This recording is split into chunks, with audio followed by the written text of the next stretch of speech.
कर्नाटक के मंत्री और कांग्रेस नेता प्रियंक खरगे के एक बयान ने देश की राजनीति में फिर से उबाल ला दिया है। उन्होंने हाल ही में एक कार्यक्रम के दौरान कहा कि अगर केंद्र में कांग्रेस की सरकार बनती है तो राष्ट्रीय स्वयंसेवक संघ यानी कि आरएसएस पर पूरे देश में प्रतिबंध लगा दिया जाएगा। ये बयान न सिर्फ बीजेपी और कांग्रेस के बीच जो सियासी टकराव को बढ़ाने वाला रहा, बल्कि संत समाज और हिंदू संगठनों की ओर से भी प्रतिक्रियाओं का दौर शुरू हो गया।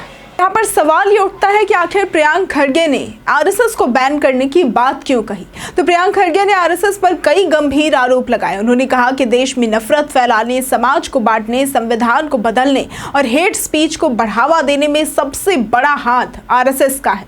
उन्होंने ये दावा किया कि अगर कांग्रेस सत्ता में आती है तो कानूनी प्रक्रिया के तहत ही संघ पर प्रतिबंध लगा दिया जाएगा। प्रियंक ने यह भी आरोप लगाया कि आरएसएस देश को तोड़ने वाला संगठन है और संविधान के मूल सिद्धांतों से खिलवाड़ कर रहा है। अब प्रियंक के इस बयान के बाद सबसे पहली प्रतिक्रिया जो सामने आई है संत समाज की ओर से, वो भी उस व्यक्ति की जो सोशल मीडिया से लेकर ग्राउंड तक अपनी धार्मिक गतिविधियों के कारण चर्चा में रहते हैं, और वो है बागेश्वर धाम सरकार के नाम से मशहूर धीरेन्द्र कृष्ण शास्त्री। जब उनसे इस विवाद पर प्रतिक्रिया मांगी गई तो उन्होंने साफ कहा कि ये विषय राजनीतिक है और इसका सनातन धर्म से कोई संबंध नहीं है। हालांकि उन्होंने कहा कि हम इस पर कुछ नहीं कह सकते, ये पार्टियों के निजी एजेंडे होते हैं और हम केवल धर्म और सनातन की बात करते हैं। लेकिन इसके बाद धीरेन्द्र शास्त्री भले ही इस विवाद से खुद को अलग रखने की कोशिश कर रहे हों, लेकिन उन्होंने आरएसएस के कामकाज की तारीफ जरूर कर दी। उन्होंने कहा कि गांवों में धर्मांतरण पर जो रोक लगी है उसका सबसे बड़ा श्रेय आरएसएस को ही जाता है। उन्होंने ये भी कहा कि संघ ने हिंदू धर्म की रक्षा के लिए गांव-गांव जाकर कार्य किया है, जिसे नकारा नहीं जा सकता। उन्होंने कहा उन्हें जितना साधुवाद दिया जाए उतना कम है। अब ये विवाद तब और बढ़ गया जब बीजेपी युवा मोर्चा के अध्यक्ष और सांसद तेजस्वी सूर्या ने कांग्रेस पर हमला बोला। तेजस्वी ने कांग्रेस अध्यक्ष मल्लिकार्जुन खड़गे को लेकर एक टिप्पणी की, जिसका जवाब प्रियंक खरगे ने बहुत ही तीखे लहजे में दिया।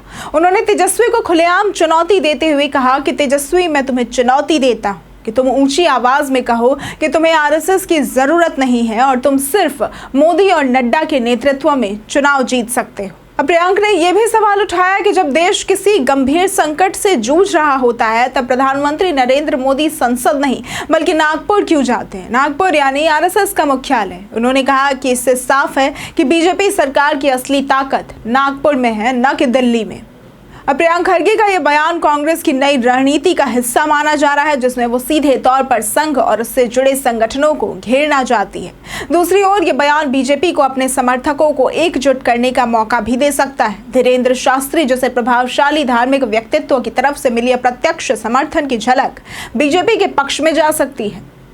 अब यह विवाद आने वाले समय में और तूल पकड़ सकता है, खासकर तब जब देश में बड़े चुनाव करीब हो। आरएसएस पर प्रतिबंध जैसी बात न सिर्फ सियासी बहस को हवा देती है, बल्कि धार्मिक और सामाजिक समीकरणों को भी झकझोर कर रख देती है। अब देखना यह होगा कि कांग्रेस इस मुद्दे को किस हद तक आगे ले जाती है और बीजेपी इसका जवाब किस रणनीति से देती है।